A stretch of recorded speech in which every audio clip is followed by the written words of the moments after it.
Kajian Kitab.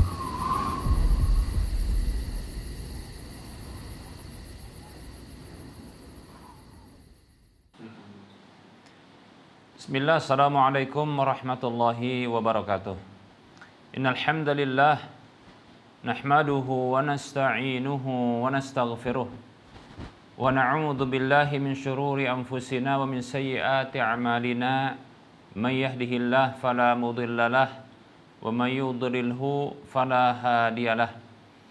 Wa asyhadu an la ilaha illallah wahdahu la syarikalah wa asyhadu anna Muhammadan abduhu wa rasuluhu sallallahu alaihi wasallam. Qala Allah tabaraka wa ta'ala, ya ayyuhalladzina amanu taqullaha haqqa tuqatih wa la tamutunna illa wa antum muslimun. Ya ayyuhan nasu taqu rabbakumul ladzi khalaqakum min nafsin wahidah wa khalaqa minha zawjaha wa bassa minhuma rijalan katsiran wa nisaa'a. Wattaqullaha alladzi tasaaluna bihi wal arham innallaha kana 'alaikum raqiba. Ya ayyuhalladzina amanu taqullaha wa qulu qawlan sadida yuslih lakum a'malakum wa yaghfir lakum dhunubakum.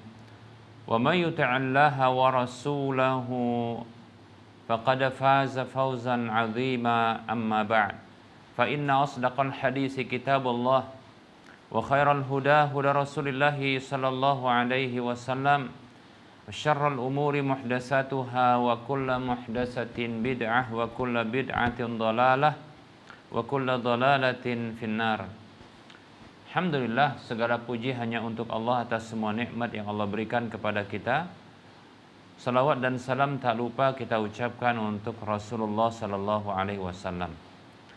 Semoga Allah tabaraka wa ta'ala memberikan taufik kepada kita agar kita selalu berada di atas ketaatan kepada Allah dan Rasulnya hingga akhir hidup kita. Baik para hamba Allah rahimani wa rahimakumullah.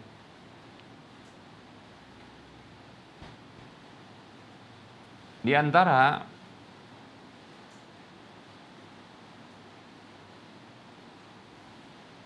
hal yang sepantasnya dilakukan oleh orang yang sakit, yang sakitnya ini adalah menghantarkan kepada kematian, maka hendaklah dia melakukan ruqyah.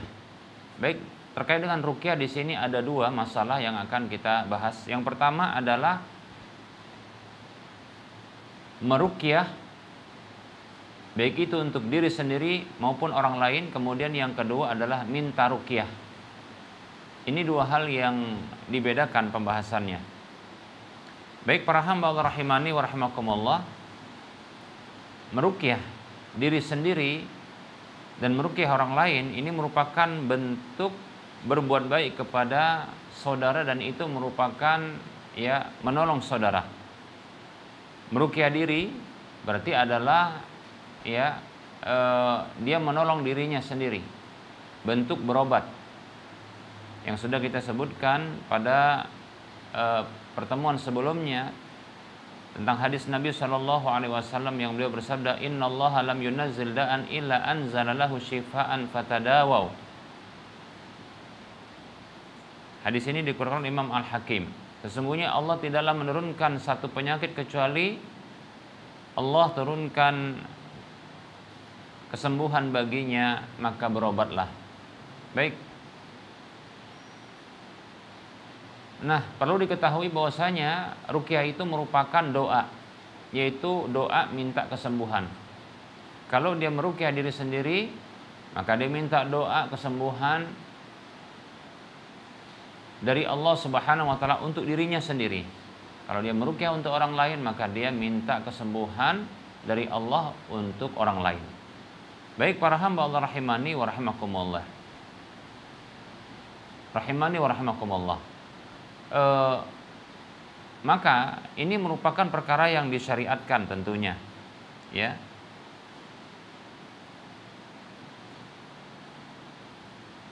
Nah, tentunya kebolehan untuk meruqyah ini apabila ruqyah tersebut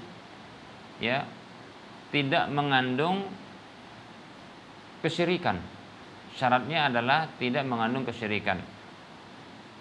Nabi Shallallahu Alaihi Wasallam beliau bersabda dalam hadis yang diriwayatkan oleh Imam Muslim. Nabi mengatakan Shallallahu Alaihi Wasallam, "I'ridu alayya ruqakum la ba'sa birruqa ma lam takun syirkan." Tampilkanlah ruqyah kalian, ya, bacakanlah ruqyah kalian kepadaku. Tidak mengapa ruqyah itu selama tidak ada kesyirikan padanya. Ya. Selama tidak ada kesyirikan padanya. Demikian para hamba Allah rahimani wa rahimakumullah. Begitu juga ada hadis Nabi sallallahu alaihi wasallam dari Ibunda Aisyah radhiyallahu anha bahwasanya rakhasan Nabi sallallahu alaihi wasallam fir ruqa. Nabi sallallahu alaihi wasallam memberikan dispensasi, ya, untuk meruqyah. Baik para hamba Allah rahimani wa rahimakumullah. Nah, ini dia meruqyah, ya. Bahkan meruqyah kita katakan, ya, di sini adalah termasuk, ya, upaya kesembuhan, dan itu tentunya adalah bentuk mengusahakan kesembuhan selama tidak ada kesyirikan, dan ini dianjurkan. Ya, lebih-lebih ketika bagi orang lain yang sakit, maka ruqyah, ya. Nah, ruqyah itu adalah doa, maka doa itu ibadah.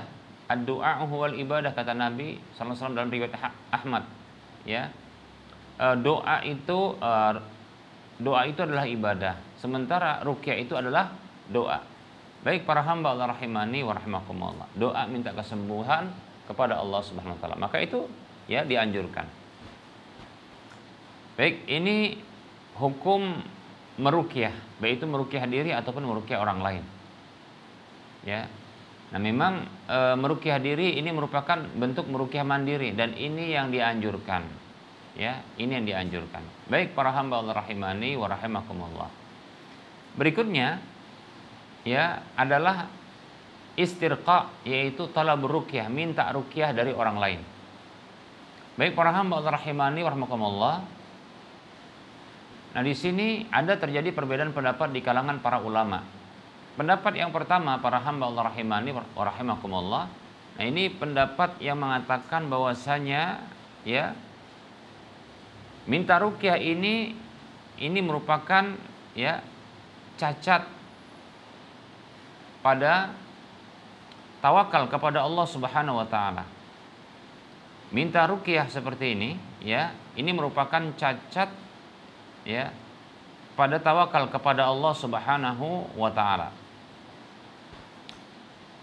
Nah, apabila minta ruqyah tersebut adalah minta ruqyah yang mengandung kesyirikan, maka ini keharaman tentunya.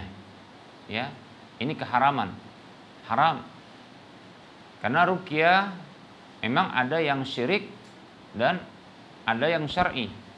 Ruqyah yang syar'i, para hamba Allah rahimani wa rahimakumullah, apabila terpenuhi, ya, setidaknya adalah 3 syaratnya, sebagaimana disebutkan oleh Al-Imam As-Suyuti rahimahullah ta'ala. Al-Imam As-Suyuti rahimahullah ta'ala.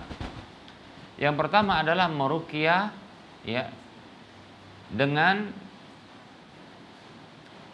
Al-Quran atau doa-doa yang mengandung permintaan kepada Allah dengan menyebutkan nama maupun sifat Allah Subhanahu wa taala, baik itu yang terdapat di dalam hadis Nabi sallallahu alaihi wasallam atau, ya, atau tidak.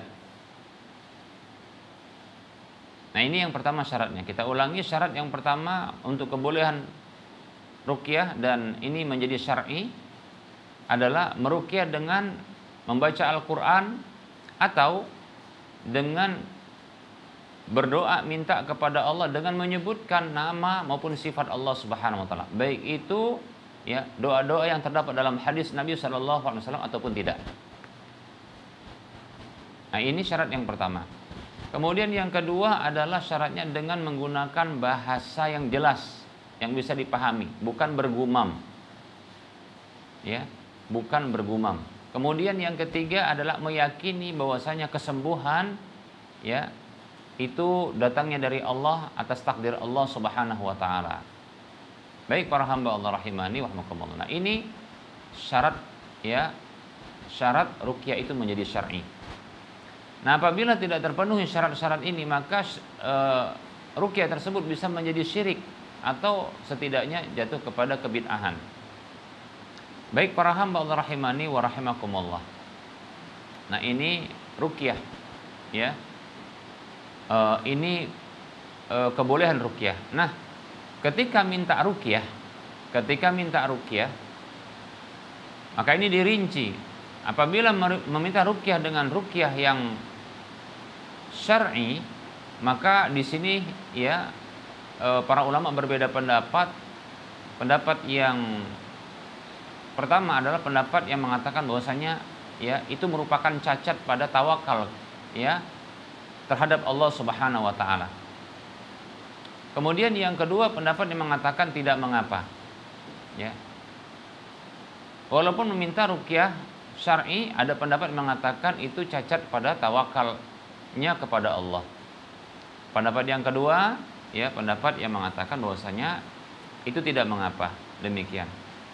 Pendapat yang mengatakan bahwasanya itu merupakan cacat,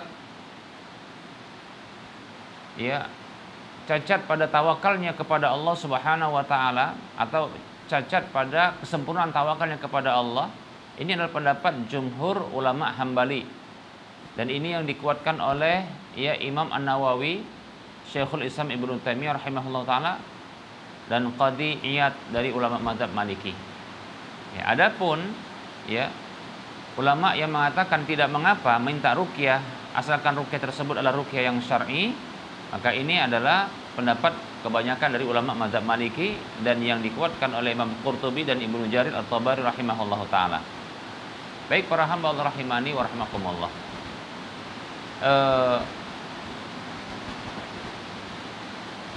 Pendapat yang kuat wallahu taala alam adalah pendapat yang mengatakan bahwasanya, ya, ini makruh karena merupakan, ya, cacat terhadap kesempurnaan tawakal kepada Allah Subhanahu wa taala. Karena seseorang apabila dia minta ruqyah, ya, kepada orang lain walaupun ruqyah yang syar'i, maka orang tersebut, ya, dia akan bertumpu kepada orang itu. Padahal dia bisa membaca ruqyah, membaca Al-Qur'an, ya, membaca doa-doa dari Nabi sallallahu alaihi wasallam, atau dia meminta dengan menyebutkan nama dan sifat Allah Subhanahu wa taala, meminta kepada Allah kesembuhan itu. Demikian. Ya. Maka kita katakan tidak perlu minta ruqyah, ini pendapat yang kuat, ya. Tidak perlu minta ruqyah. Maka meruqyah mandiri, meruqyah sendiri-sendiri.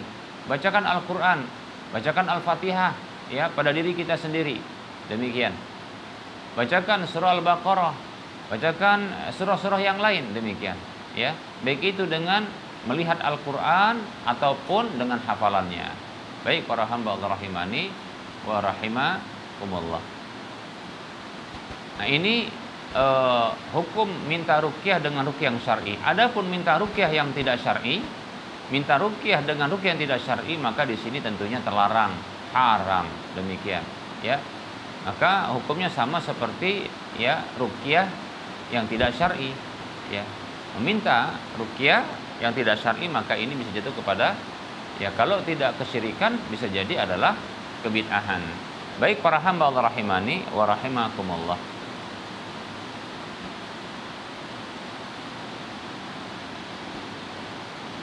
Nah, ini rincian terkait dengan, ya, ruqyah.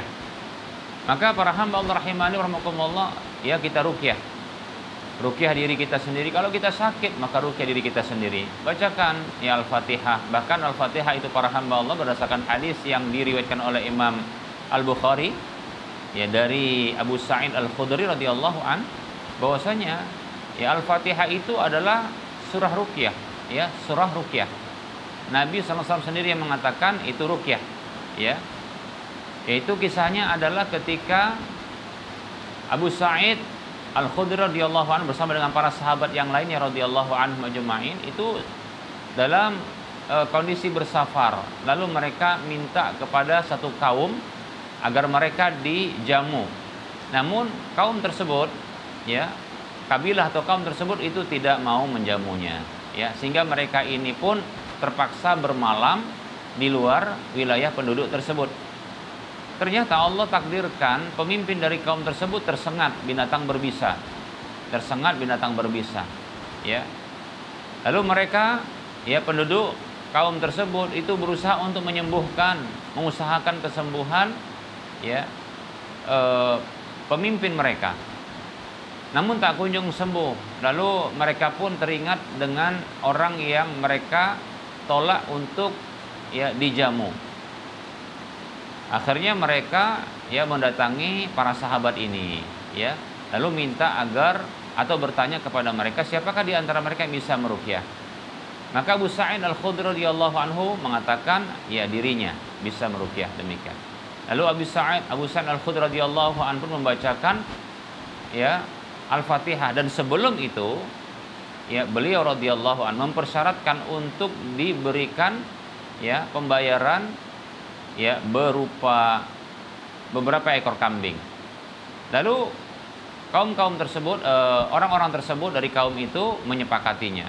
Lalu kemudian Abu Sa'id Al-Khudri radhiyallahu anhu membacakan Al-Fatihah kepada pemimpin kaum tersebut. Lalu ternyata Allah sembuhkan, demikian. Nah, ketika hendak diberikan, ya, upah dari ruqyah tersebut berupa beberapa ekor kambing, maka para sahabat, ya, Abu Sa'id Al-Khudri radhiyallahu dan para sahabat yang lain, mereka, ya, menangguhkan penerimaan kambing itu sampai mereka nanti menyampaikan hal itu kepada Rasulullah SAW, ya, itu tentang bolehkah mereka itu mengambil upah dari ruqyah tersebut. Lalu sampailah mereka kepada Rasulullah, lalu bertanya kepada Rasulullah atau menceritakan hal itu kepada Rasulullah. Lalu Rasulullah pun bertanya, ya, kepada Abu Sa'id Al-Khudri, dari mana kamu tahu bahwasanya Al-Fatihah itu ruqyah? Nah, demikian, ya. Nah, inilah ungkapan Nabi SAW atau yang semisal dengan ini yang menunjukkan bahwasanya atau yang menjelaskan kepada kita bahwasanya Al-Fatihah itu surah ruqyah. Dan Masya Allah, ya, Alhamdulillah, saya pun pernah mempraktekkan, ya, membaca surah Al-Fatihah ketika saya tersengat tawon kepala, ya, dan memang rasanya luar biasa, sakitnya sampai ke kepala, padahal kaki yang, ya, terkena sengatan tawon tersebut. Namun Alhamdulillah ketika membaca Al-Fatihah, ya, ayat per ayat ternyata itu bisa mengurangi rasa sakit. Tentunya ini berdasarkan keyakinan, ya, kepada Allah Subhanahu wa taala, demikian. Ya, jadi, ya, silakan meruqyah diri sendiri, tidak perlu harus menanti orang lain yang bisa meruqyah, ya. Tidak perlu menanti orang lain, apalagi sampai menghadirkan para peruqyah. Yang sebagian peruqyah itu, ya, mereka tidak gratisan karena mereka itu berbiaya, ya. Kehadiran mereka itu juga berbiaya, ya, karena perjalanan juga, dan mereka boleh untuk mengambil, ya, upah dari ruqyah tersebut. Nah, seperti itu. Nah, sementara, ya, mungkin orang yang sedang sakit ini itu orang yang mungkin kekurangan, ya. Sehingga kita katakan tidak perlulah bertumpuk pada orang lain untuk, ya, meruqyah diri sendiri, ya. Tidak perlu dalam masalah ruqyah ini kita bertumpu kepada orang lain. Sungguh kita katakan, ya, ruqyah itu bukan keahlian spesialis yang harus dimiliki oleh sebagian orang, tidak. Ya, ruqyah itu mampu untuk bisa dilakukan oleh siapapun. Selama orang-orang tersebut bisa membaca Al-Fatihah dengan benar, baik dan benar, ya, maka insya Allah Ta'ala dia bisa meruqyah. Dan meruqyah itu tidak perlu keahlian khusus. Keahliannya cuma satu, keikhlasan, kemudian keyakinan bahwasanya Allah menyembuhkan, kemudian yang ketiga adalah dia membaca, ya, dengan baik dan benar. Baik para hamba Allah rahimani wa rahmakumullah. Cukup demikian. Ya, tidak ada syarat-syarat yang lain, ya. Tidak ada syarat-syarat yang lain. Para hamba Allah rahimani wa rahimakumullah, ya.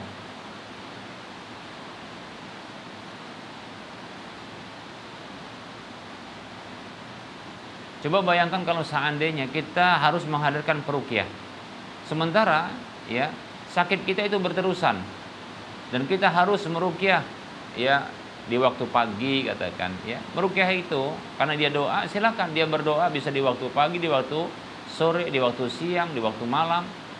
Karena kita sedang berdoa minta kepada Allah agar kita sembuh, demikian ya.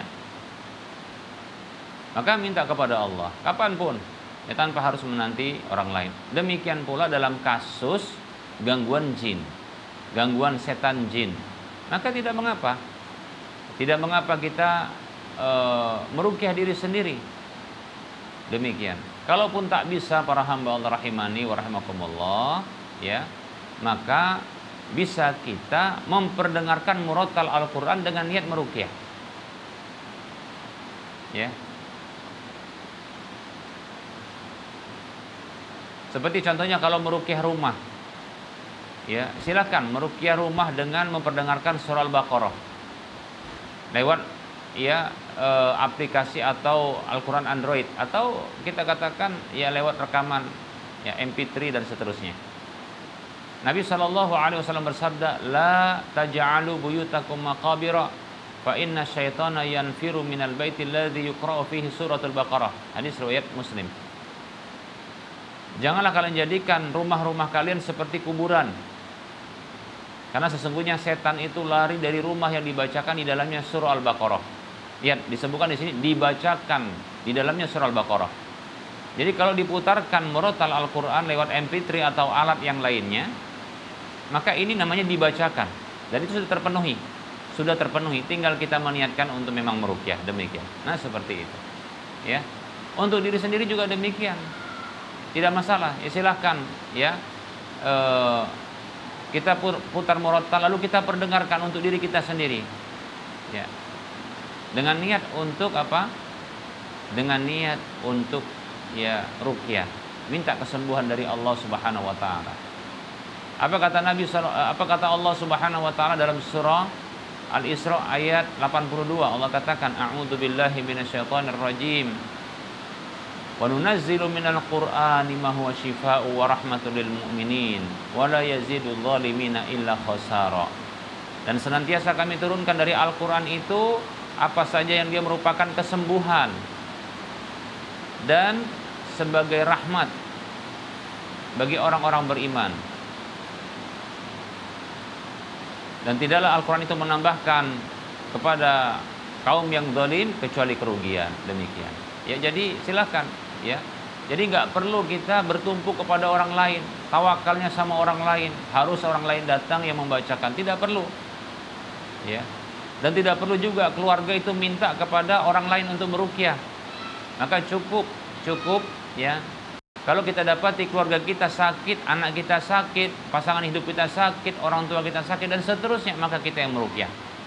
Tidak perlu menanti orang lain untuk bisa meruqyah. Nah, seperti itu. Apa yang dibaca, apa yang dilakukan? Baca Al-Fatihah, baca Al-Quran, niatkan untuk meruqyah. Nah, seperti itu. Baik para hamba Allah rahimani wa rahimakumullah, ya. Begitu juga kalau kita sakit, ya. Begitu juga kalau kita sakit. Silakan kita ya meruqyah diri kita sendiri, demikian. Ingat ya, meruqyah itu merupakan doa. Ruqyah itu merupakan doa. Doanya dengan cara membacakan Al-Quran. Membaca Al-Quran itu sendiri mendapatkan pahala. Berdoa itu adalah ibadah. Kata Nabi SAW, ad-du'a huwal ibadah. Doa itu ibadah, maka kita dapat pahala. Kalau kita baca Al-Quran para hamba Allah, maka satu hurufnya itu senilai 10-nya. Kata Nabi SAW, man qara'a harfan ya min kitabillahi kana lahu hasanatun wal hasanatu bi asyri amsalihha. Siapa saja membaca satu huruf dari kitabullah Al-Qur'an, maka dia mendapatkan ya satu kebaikan ya untuk dia. Ya. Ya.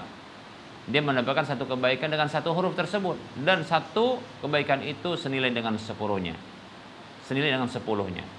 Aku tidak katakan alif lam mim itu satu huruf, akan tetapi alif satu huruf, lam satu huruf, mim satu huruf. Demikian para hamba Allah rahimani wa rahimakumullah. Seperti itu. Jadi semangat baca Al-Quran untuk meruqyah diri ketika kita sakit. Demikian. Dan banyak para hamba Allah, banyak kita dapatkan atau ada berita-berita di mana Ya, ada orang sembuh dengan membacakan Al-Quran. Di tempat kami sini saja, ini ada orang yang dia divonis itu dengan kanker darah. Seorang wanita divonis dengan kanker darah. Dan kita tahu kanker darah ini, ya, ini tidak ada,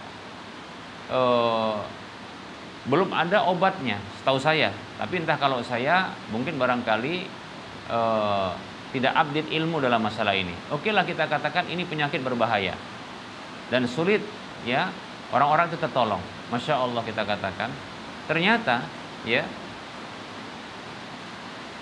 wanita yang sakit dengan kanker darah ini, dia seorang penghafal Al-Quran, dan dia menjadikan hafalan Qurannya, bacaan Al-Qurannya itu sebagai, ya, doa, ruqyah, minta kesembuhan kepada Allah Subhanahu wa taala. Dan alhamdulillah masih bertahan hidup sampai sekarang. Di wilayah kami ini, ya. Di wilayah kami ini dekat rumah saya demikian. Seperti itu. Jadi jangan bertumpu kepada orang lain dalam meruqyah. Minta ruqyah, ya, itu mencacati apa? Mencacati tawakalnya kepada Allah Subhanahu wa taala. Demikian para hamba Allah rahimani wa rahmakumullah. Barangkali ini saja barangkali yang bisa kita sampaikan untuk penyampaian materi. Baik, ada pertanyaan di sini, ya. Ada pertanyaan, izin bertanya Ustaz, berkaitan dengan menemukan uang 2000 di jalan lalu saya ambil. Apakah tidak mengapa atau tidak boleh ya Ustaz? Jika sudah terlanjur saya ambil, lalu bagaimana solusinya? Ustaz, jazakallahu khairan.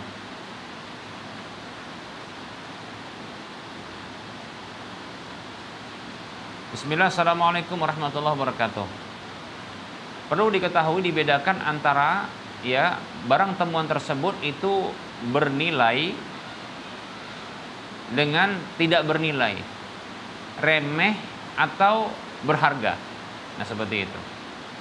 Adapun, ya, apabila dia bernilai, maka wajib untuk diumumkan selama setahun dan tidak boleh digunakan. Nah, apabila sudah setahun belum ada orang yang datang dari pemiliknya, maka silakan digunakan setelah setahun. Demikian. Adapun apabila barang tersebut remeh atau tidak bernilai atau kurang bernilai, maka ini boleh langsung untuk dimanfaatkan. Ini berdasarkan hadis, ya, dari Anas bin Malik radhiyallahu anhu, bahwa Nabi sallallahu alaihi wasallam, ya, marran Nabi sallallahu alaihi wasallam, ya, bitamratin. Dahulu Nabi sallallahu alaihi wasallam itu pernah melewati satu kurma, ya. Lalu Nabi mengatakan, laula akhsya annaha minas sadaqah la akaltuha. Kalau aku tidak khawatir ini kurma ini, bahwa kurma ini adalah dari harta sedekah, pasti aku akan memakannya. Demikian.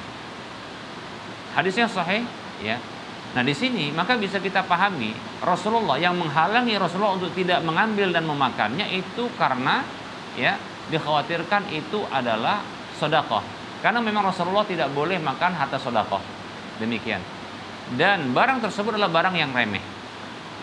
Barang yang remeh. Barang yang dia nilainya, ya, rendah.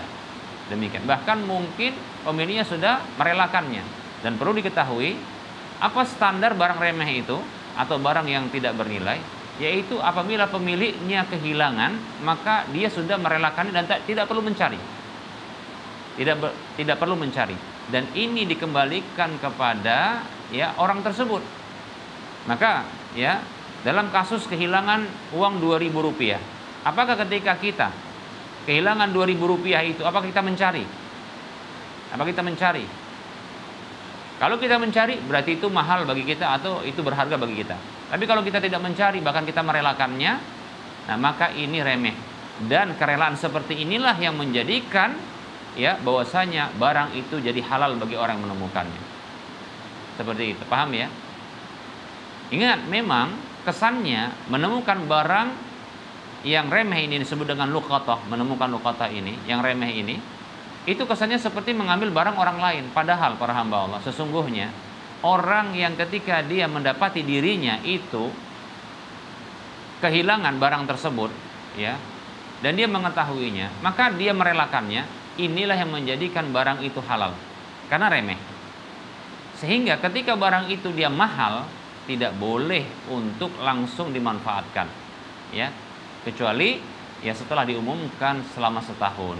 Demikian, wallahu taala a'lam.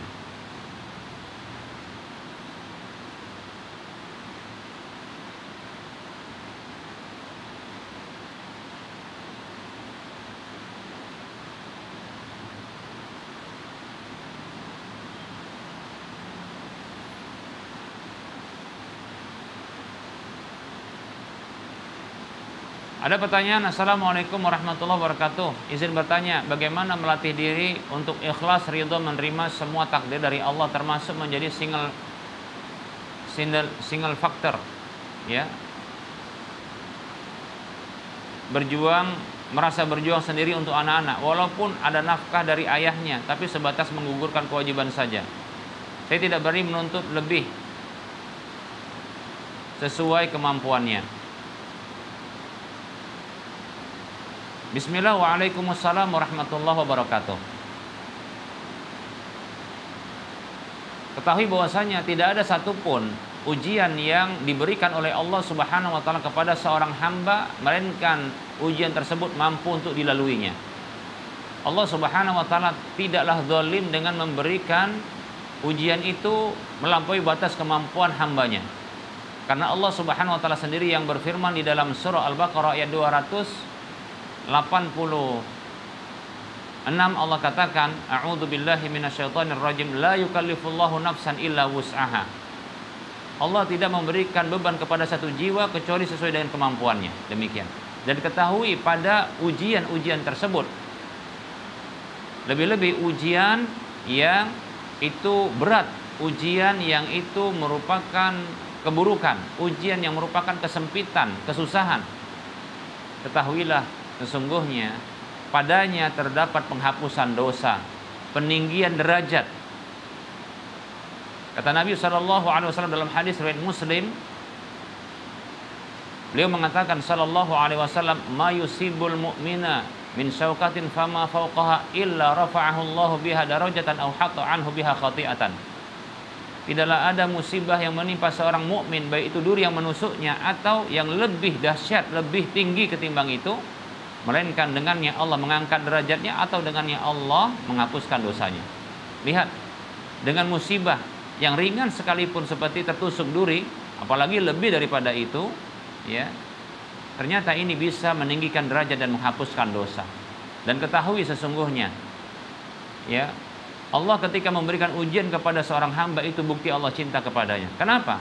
Karena Allah ingin menghapuskan dosa-dosanya agar dosa-dosanya tidaklah ditangguhkan di akhirat, yang dengan itu dia akan disiksa oleh Allah Subhanahu wa taala. Dengan siksaan yang panasnya api itu 70 kali lebih panas ketimbang api di dunia. Api yang paling panas di dunia. Yang minimal siksanya itu sepasang sandal yang bila dipakai di kakinya menggelegak otaknya. Yang satu harinya di sisi Allah itu adalah 1000 tahun dalam hitungan dunia. Allah hapuskan dosa tersebut dengan cara diberikan musibah-musibah, ujian-ujian yang menurut dia berat, padahal sesungguhnya tidaklah berat. Ya. Dan Allah ingin hamba tersebut diangkat derajatnya, dan Allah ingin hamba tersebut memiliki pahala-pahala yang besar. Dan Allah ingin memberikan keridhaannya dengan syarat hamba tersebut ridho kepadanya. Dalam hadis riwayat Tabrani dan yang lainnya, Nabi mengatakan sallallahu alaihi wasallam, inna 'idzamal ajri ma'izamil bala'i wa inna Allaha idza ahabba qauman ibtalahum faman radiya falahu ridha wa man sakhita falahu sukhtu. Kata Nabi SAW, sesungguhnya